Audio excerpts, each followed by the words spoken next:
Hello everyone, welcome to episode 24 of Deep Blue Sea, the podcast. I am Jake Lewitt. And I am Mark Hoffmeyer. And this week we're talking about chapter 24 of Deep Blue Sea.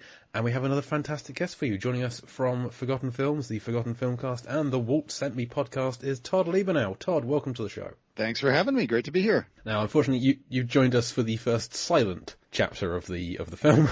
We have no dialogue in this chapter. I like silent movies. That's cool. Yeah.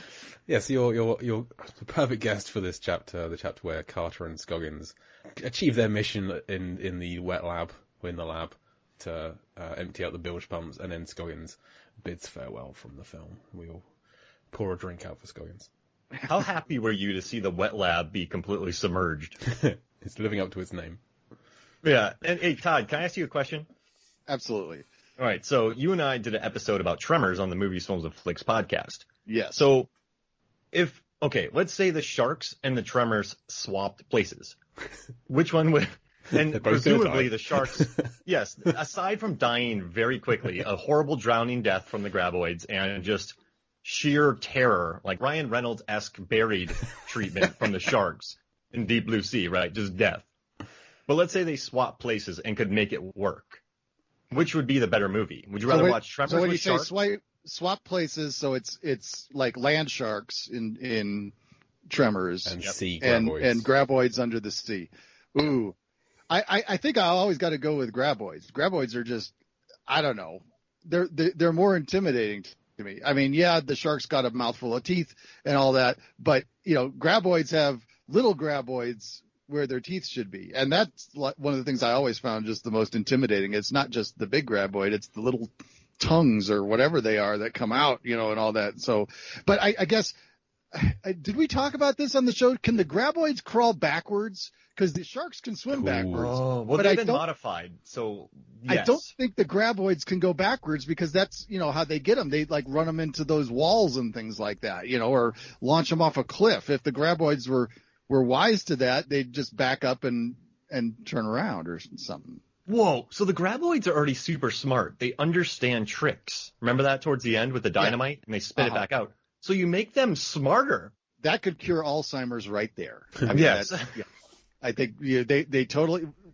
We need this now. The crossover, Deep Blue Sea, and Tremors. I'm down for that. So I guess the sharks would be dumber, and the graboids would be smarter. The Deep Blue Sea, they'd all be toast.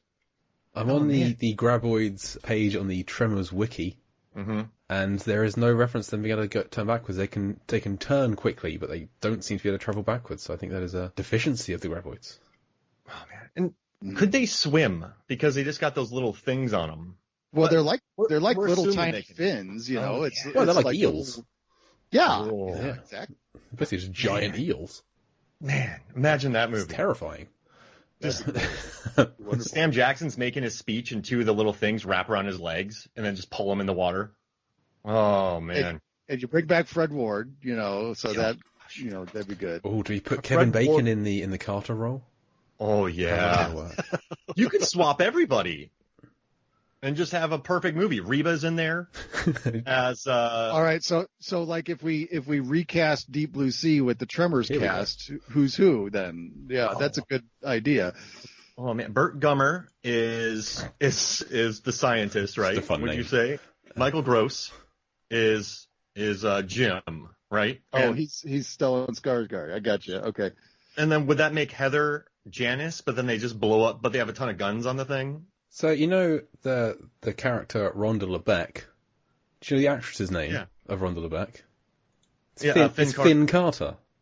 She's already Carter and a shark fin. Why isn't she in Deep Blue Sea? What is going on here? She's in the wrong film. Oh, that's nuts. And then Robert Jane plays Melvin. Melvin Plug. Right? That's a Scoggins name if ever I've heard one. Oh, yeah. Man, you could make these movies work if you just swap the cast. Michael Rappaport would be Melvin. Yeah, absolutely. Oh, yeah. And is LL Cool J the Asian guy that runs the store who gets... Oh, Victor Wong. Oh, yeah, Victor Wong. Yeah. Well, he gets got, so they'd have to change it, right? He would probably have to be Miguel's character, because Miguel lives. That's right. Yeah. We're not putting the Deep Blue Sea cast into Tremors, we're putting the Tremors cast in Deep Blue Sea, so Victor 1 we can could do survive either Deep one. Blue Sea. Well, Miguel would definitely survive. The Gummers would live. Fred Ward would live. Kevin Bacon would... No one would die if they switched over. Melvin lives. No. So maybe one person would die, and then some extras if they swap casts. I think Fred Ward, as much as I don't want to lose Fred Ward, I think if we're putting him into the Sam Jackson kind of role, then he needs to be the big name who doesn't make it. He's the surprise death. I don't want to live in a world where Fred Ward is killed in a movie. He comes back, so you can have him get grabbed by the shark, like what happens to Sam Jackson. But then, like at the end, he busts his way out of a shark's carcass, and he's like, "Hey, I lived after all." Well, I say if we're putting the graboids in, the graboids are bigger than the sharks, so I think someone could be swallowed by a graboid and survive. Yeah, they could just live in there. Yeah, some Noah type stuff. Do a Boba Fett. And come out. Not Noah. That's Jonah, Mark. Yeah, Jonah. You need to go back to Sunday school, I'm afraid. Yeah, geez, I messed that one up. You know what's weird? As soon as I said Noah, I just pictured Ray Winstone eating a lizard. Noah got eaten by that ark and he survived. Remember that Noah movie where just Ray Winstone's talking to himself for a half hour in that boat? Is that the Russell Crowe one? Yeah, Darren Aronofsky, and it's just Ray Winston eating lizards. Ray Winston. All I remember about that is Jennifer Connelly was in it. Course, I got to admit. So, of course. Yeah. That's a weird pull for me. As soon as I said Noah, I flashed like I was in the show Chuck, and I just went immediately to Ray Winstone eating lizards and Noah on a boat. Noah is such an odd film, even. There's so many. Nick Nolte as a rock angel. Well, that's what I was going to say. Wasn't there rock monsters or something? Voiced by Nick Nolte. And it's now there's a crossover. How about that with Galaxy Quest? Because there's rock monsters in that too. Now you're talking. Man, wait. So an alien race is getting wiped out, and they need Noah to go build them a boat. So they take all of them to space to build this ark for them. As long as Jennifer Connelly's still there, I'm there. Yeah, I have a captive audience. I really wasted that. You guys are into that. Wow. Hey, so about this clip that we're talking about today, the scene, the chapter, not clip. Okay, I have a weird theory. I think that Carter Blake might have wanted Scoggins dead. I mean, he's not the only one. Think about it. He's like, "Hey, Scoggs, I need you to come down here and move this computer." I can't do it on my own. They go down there, and he moves the thing by himself. And then they move these kind of metal structures in front of it. But all Scoggins does is turn two levers that weren't blocked by the computers down there. Carter Blake has moved the thing and turned those on. Well, he wouldn't have known what switches to pull, though, probably. But Scoggins could easily told him 6 and 8. 7 and 8. 6 and 8. Right? Yeah, 6 and 8. And that messed me up, too, 6 and 8. I'm like, why not 7? Yeah. But, I mean... Scoggins numbered them. But yeah, so it's just, he moved that computer by himself, and he could have flicked those switches without Scoggins' help. Yeah. So... Well, and he could have moved the thing by himself, too. I mean, I was freeze-framing this dumb thing, and... there's a moment. Hang on, we can call it dumb. You can't call it dumb. Yeah. This is our film. Well, it is, but it's like when I saw the scene, I was like, "Oh, this scene, come on," But you picked this scene.